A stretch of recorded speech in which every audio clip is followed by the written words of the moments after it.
Hey VC, how you doing? This is Christian down here in Santiago, Chile. I'm doing this thread response. It started a couple of weeks ago.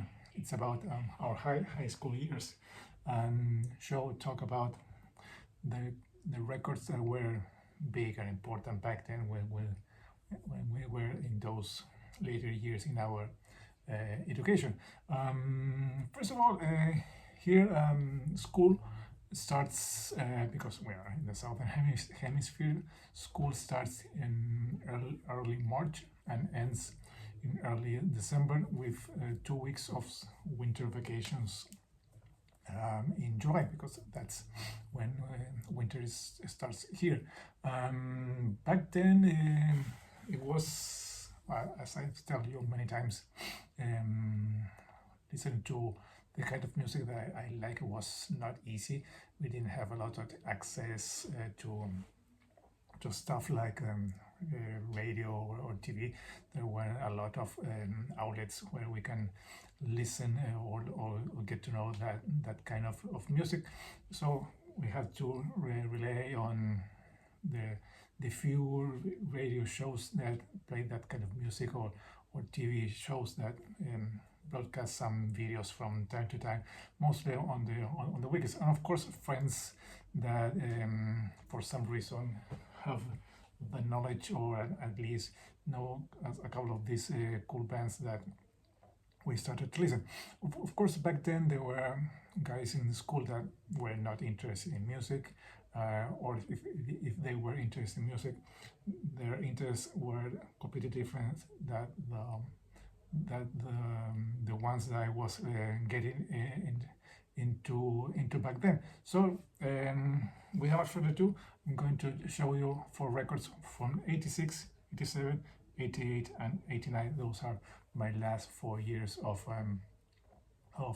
secondary school.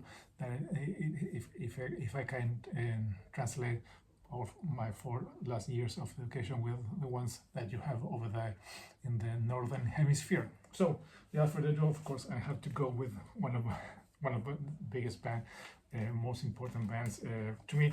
It's from 1986. It is Iron Maiden and Somewhere in Time. Great album, great stuff. A little bit different in the sound, of course, with the previous one, that it's Power Slave.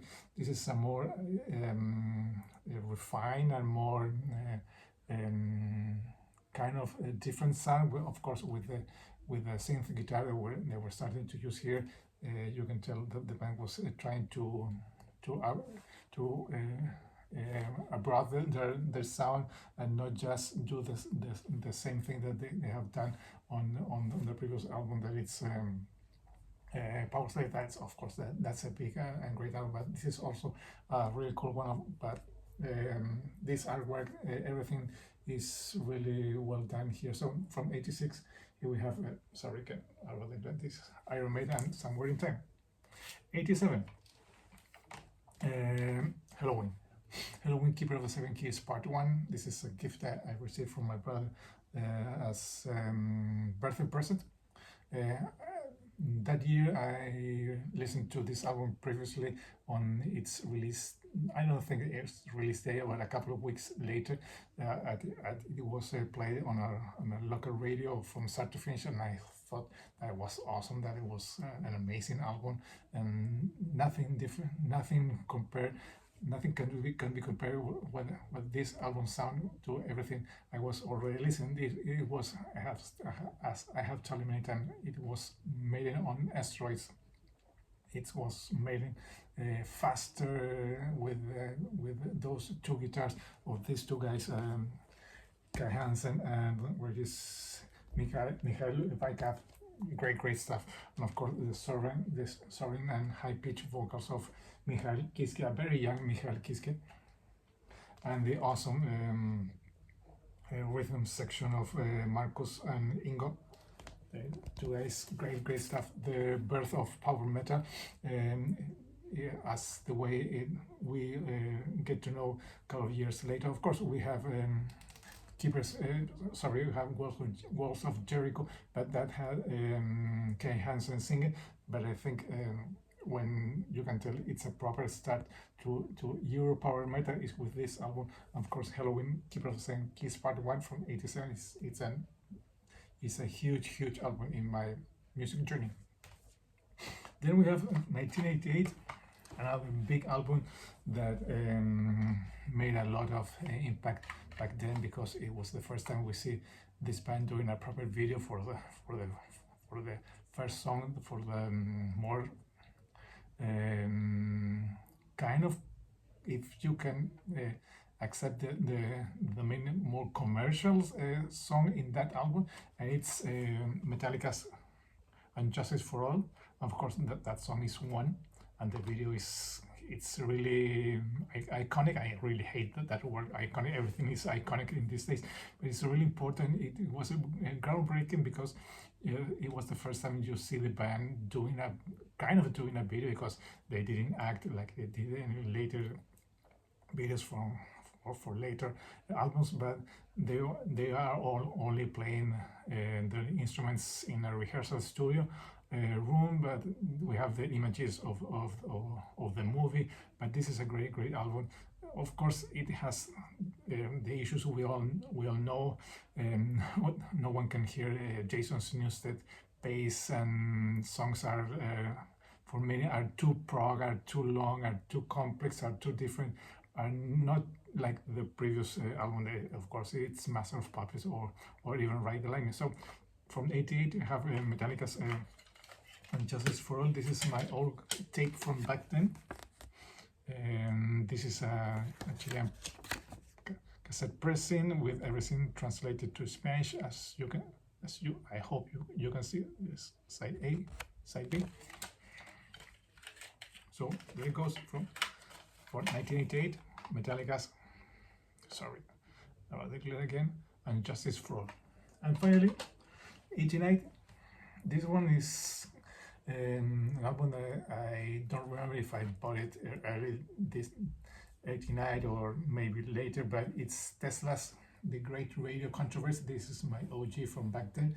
This is a really cool, bit different, because it's not the hard rock, the glam that the bands like Motley, Poison, even Dokken or Rat were playing, or not like you can tell it's more in the vein of Guns N' Roses, but not as raw or as harsh as Guns N' Roses was back then with their debut album, Appetite for Destruction. This is more bluesy, more rock and roll oriented, more rock, more classic rock, if you can take that from that concept, that idea. Great stuff. With two big songs, the Way It Is and Love Song. Those are here on side 2. Yes, side 2. And this is a great album. This is I think it was one of the finest moments for the band. They still with the original lineup. But this is a great album from '89. That is, I play them many times, and this is, as I was telling, this is my OG from back then. Still on the Geffen record label. Let me see. Geffen, yes. Geffen. Cool stuff. So there it goes from 1980 for my 1989 pickup for my senior year. Tesla, The Great Radio Controversy. So those are 4 really important records from back then, from '86. Of course, I could choose, of course, Metallica's the '87.